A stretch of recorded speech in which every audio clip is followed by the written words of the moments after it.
इस टाइम पूरी दुनिया में इंक्लूडिंग पाकिस्तान सवाए मिस्टर मोदी और उनकी हिंदू रेडिकल जमात बीजेपी के कोई भी एस्केलेशन नहीं चाहता, बिकॉज न्यूक्लियर पावर स्टेट्स के बीच में एस्केलेशन सिर्फ एक पागलपन है। और इसीलिए अमेरिका ने न्यूक्लियर स्ट्रेटजी का नाम मैड है, म्यूचुअल एश्योर्ड डिस्ट्रक्शन।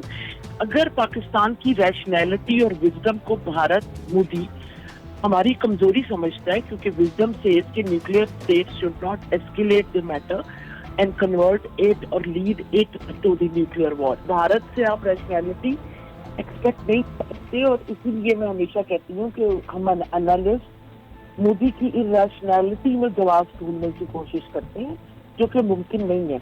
और यहाँ पे जिन मुल्कों ने सिचुएशन डी एस्केलेट करने की बात की है, डी एस्केलेशन के लिए आपको सिक्योरिटी इन्वायरमेंट में सर्टन इनेबलर्स कायम करने पड़ते हैं। तो अगर इंटरनेशनल कम्युनिटी दिल से डी एस्केलेशन चाहती है, तो they also need to address the security concerns of Pakistan. हम एक तरफ ये देखें कि मोदी सरकार मुख्तलिफ मुल्कों से राब्ते में है और उनको डिप्लोमेटिकली इंगेज करना चाह रही है इस तराजे में, और दूसरी तरफ वो इस तरह मीडिया के ऊपर और अवाम के राइट टू नो के ऊपर पाबंदी लगा रही है। ये हमारे चैनल पर पाबंदी नहीं लगी, ये अवाम के सच जानने के हक पे पाबंदी लगी है।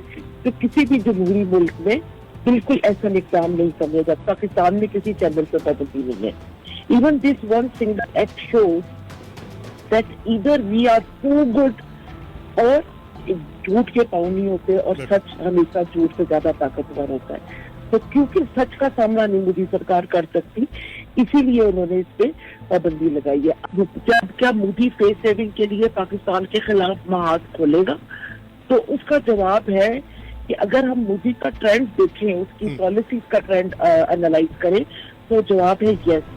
क्योंकि मोदी को अपने अवाम को बेवकूफ बनाने के लिए ही नेवर रैशनली एक हमारी स्ट्रेटेजिक स्टडीज में थ्योरी होती है रैशनल चॉइस कैलकुलेशन, तो वो तो कभी रैशनली कैलकुलेट करता ही नहीं है प्रोज एंड कॉन। उसको तो एक अपने डोमेस्टिक वोट बैंक को बस सेटिस्फाई करना होता है कि अगर मोदी भारत को वाकईतन इकोनॉमिक पावर बनाना चाहता है, तो उसके लिए अशद जरूरी है कि वो पाकिस्तान से हालात बेहतर करे, क्योंकि सरहदों पे तनाव और बार बार nuclear escalation, deescalation, war ये सारी चीजें भारत को एक मौजू मुल्क नहीं बनाएंगी इन्वेस्टमेंट और इकोनॉमिक प्रोग्रेस के लिए।